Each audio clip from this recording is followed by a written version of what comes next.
टिप्पणी करने से उनको कोई परहेज़ नहीं है, तुरंत वो सामने आते हैं, मेरे ऊपर व्यक्तिगत टिप्पणी करते हैं, मेरे बारे में तमाम तरीके की बातें कही जाती हैं, तमाम तरीके की चीज़ें मेरे बारे में लीक की जाती हैं, वीडियोस से लेकर तमाम तरीके की थ्योरीज़ मेरे बारे में साझा करने का मुख्यमंत्री नीतीश कुमार जी के पास पूरा समय है। पर एक सवाल जो मैं पहले दिन से पूछ रहा हूँ, आज आखिरी दिन है चुनाव प्रचार का, अगर वो आज भी इस बात का जवाब दे दें तो मैं मानूंगा कि हमारे मुख्यमंत्री नीतीश कुमार जी ने कुछ किया। मैं डे वन से पूछ रहा हूँ कि पिछले 5 साल की मुख्यमंत्री नीतीश कुमार जी अपनी कोई एक उपलब्धि बता दें, एक उपलब्धि बता दें कि भैया 5 साल में उन्होंने या उनके विधायकों ने या उनके मंत्रियों ने ऐसा क्या किया जिसकी वजह से जनता उन पर विश्वास रखकर उन्हें पुनः अगले 5 साल के लिए उन्हें चुने।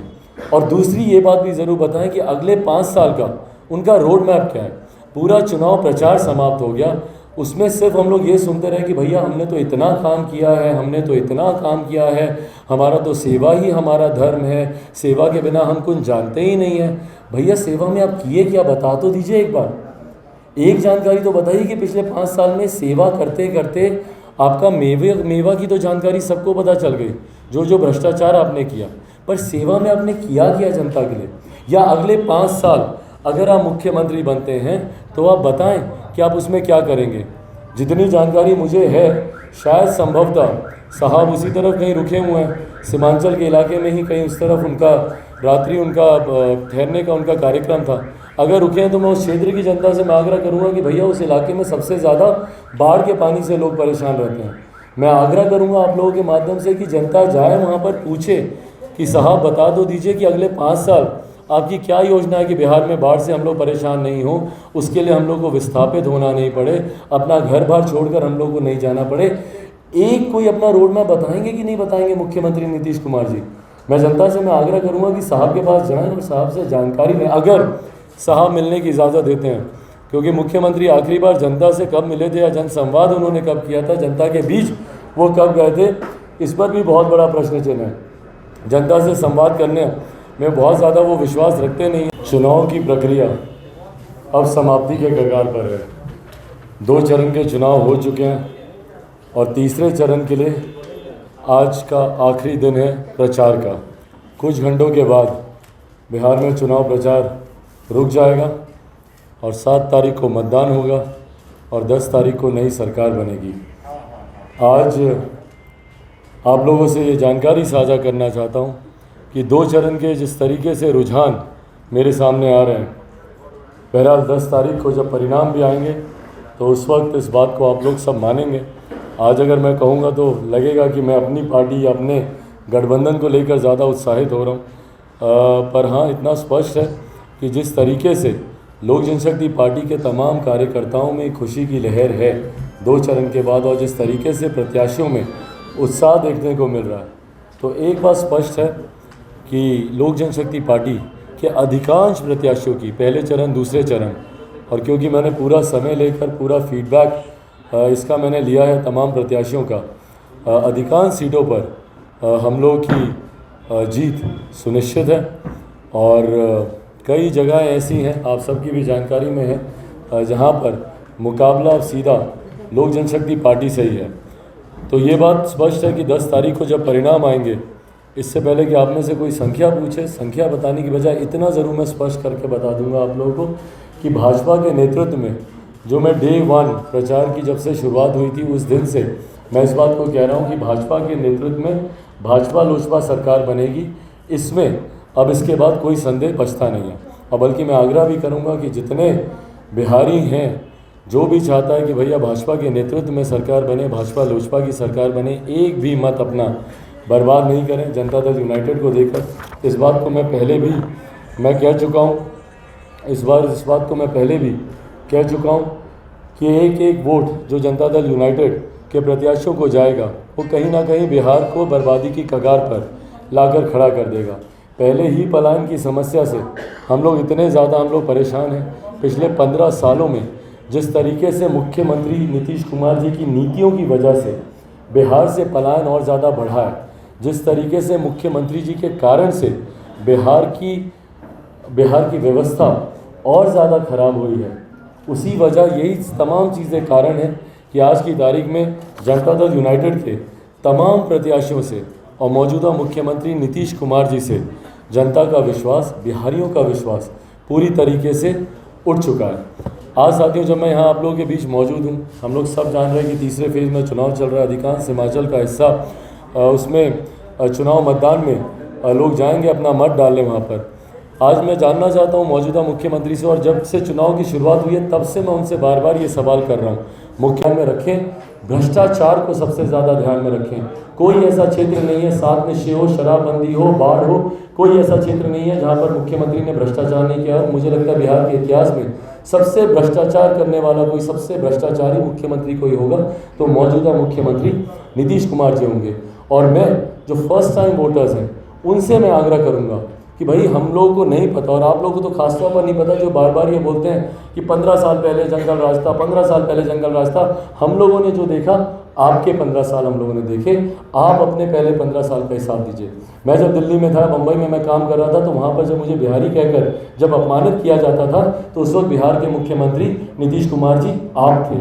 जो फर्स्ट टाइम वोटर है उसने आपके 15 साल देखे हैं, और इसीलिए मैं फर्स्ट टाइम वोटर से मैं आग्रह करूँगा कि आप सब एकजुट होकर, एकत्रित होकर इन तमाम विषयों को आप लोग ध्यान में रखें, और सिर्फ डेवलपमेंट को एजेंडा बनाकर, रोजगार को, पलायन रोकने को लेकर, स्वास्थ्य शिक्षा को बेहतर करने को लेकर, उसको आप लोग एजेंडा बनाकर आप लोग अपना मतदान करें।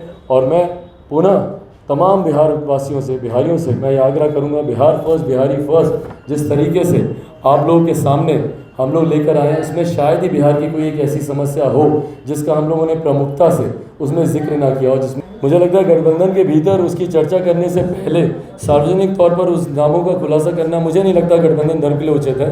और हमारे तमाम जीते हुए विधायक भी आएंगे, उनसे भी चर्चा होगी। ये गठबंधन के जो भी आप नाम जो बता रहे हैं, ये बिहार के नेता होंगे मुख्यमंत्री के चेहरे के रूप में कि केंद्र के होंगे? भाई अब समय कितना बच गया है, कितना समय बच गया, मात्र 5 दिन।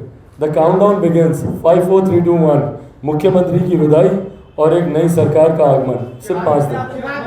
बात को पहले से मैं स्पष्ट कर चुका हूँ, मेरा राजनीति में आने का मकसद ही बिहारी अस्मिता की लड़ाई है। मैंने बार बार इस बात का जिक्र किया कि कैसे बिहारियों को दूसरे प्रदेश में अपमानित किया जाता, बिहारी शब्द को गाली बना दिया गया था। आज मैं बिहारी शब्द ज़्यादा इस्तेमाल इसीलिए करता हूँ क्योंकि मेरी लड़ाई बिहारी अस्मिता की है, तो मैं राज्य की, बिहार की राजनीति में ज़्यादा अपने आप को देखता हूँ। बिल्कुल भी नहीं, बिल्कुल भी नहीं। इस बात को मैंने शुरू से स्पष्ट करके रखा हुआ, और यही आग्रह इसलिए मैं कर रहा हूँ कि जो भी भाजपा के नेतृत्व में भाजपा लोजपा सरकार बनते हुए देखना चाहता है, वो एक भी वोट अपना जनता दल यूनाइटेड को देकर बर्बाद ना करे। सरकार में आऊँगा तो ये कारण होंगे जिसकी वजह से इन्फ्लेमेशन कम होगा, जिसकी वजह से महंगाई को हम लोग नियंत्रित कर पाएंगे। उल्टा सामने वाले को उकसाना, फेंको फेंको और फेंको, जिस तरीके से ये किया गया, मैं उसका भी मैं समर्थन नहीं करता हूँ। और मैं मानता हूँ कि बिहार की जनता के पास आज की तारीख में जब चुनाव की प्रक्रिया चल रही है, सबसे बड़ी ताकत बिहारियों के पास मतदान की है। आपका आक्रोश है मुख्यमंत्री जी के प्रति, जो कि स्वाभाविक है और जो कि अब सबकी जानकारी में भी है। ये कोई हिडन अब बात नहीं रही, सबको पता है कि मुख्यमंत्री जी के खिलाफ एक सुपर अंडरकरंट चल रहा है, उनके खिलाफ एक मेजर आक्रोश जनता के बीच चल रहा है। पर आक्रोश को मतदान के माध्यम से दिखाइए। इस तरीके से मुख्यमंत्री जी के ऊपर शारीरिक हमला करना, इसका मैं पक्षधर नहीं हूँ, इसके मैं पक्ष में नहीं हूँ। बट हाँ, अगर जनता इस तरीके से आक्रोश दिखा रही है तो उनको सीधा ये बोलना कि अरे तुम लोग चले जाओ सभा से, तुम लोग जाओ भागो यहाँ से, क्या है तुम लोग मुट्ठी भर लोगों को क्या करोगे। भाई ये मुट्ठी भर लोग इकट्ठे होते आज इतनी बड़ी ताकत बन गए हैं कि अगली 10 तारीख को आपको एक अनन्य मार्ग से आपको घर खाली करना पड़ेगा। ये मुट्ठी भर लोगों की ताकत इकट्ठी हो चुकी है। तो मैं मुख्यमंत्री जी से मैं चाहूँगा कि अगर वो जनता से अगर मिलें और जनता अगर उनसे मिल पाए, रात्रि विश्राम वो जहाँ पर कर रहे थे, तो जनता जाकर पूछे साहब से कि भाई जानकारी तो दीजिए कि आप अगले 5 साल में बिहार में बाढ़ पुनः नहीं आएगी, उसके लिए आपने क्या तैयारियाँ आपने की है। मैं कोई जोशी नहीं हूँ, मैं कोई एस्ट्रोलॉजर नहीं हूँ, पर फिर भी आज की तारीख में मैं प्रेडिक्ट कर सकता हूँ कि अगले साल पुनः, क्योंकि ये निरंतरता में हम लोग देखते आए हैं। और मुख्यमंत्री जी के कार्यकाल में 15 सालों में कोई एक साल आप ऐसा बता दीजिए जब बिहार में बाढ़ नहीं आई हो। और उसके बाद मुख्यमंत्री ने ऐसे क्या प्रबंध किए हैं या ऐसे क्या कदम उठाए हैं कि अगली बार जब बाढ़ आए तो उसको अगर आप पूरी तरीके से नियंत्रित नहीं कर पाएँ तो कम से कम उसके प्रभाव के असर को आप उसको कम कर पाएँ। उसके लिए मुख्यमंत्री नीतीश कुमार जी ने क्या कदम उठाए हैं उसकी तो जानकारी दें कम से कम। जैसा मैंने आप लोगों के सामने उजागर किया कि 7 निश्चय बिहार के इतिहास में भ्रष्टाचार की सबसे बड़ी योजनाओं में से एक है। उसके बाद मैंने ये जानकारी आप लोगों के सामने साझा की कि शराबबंदी भी उसी क्रम में बिहार में भ्रष्टाचार की सबसे बड़ी योजनाओं में से एक है।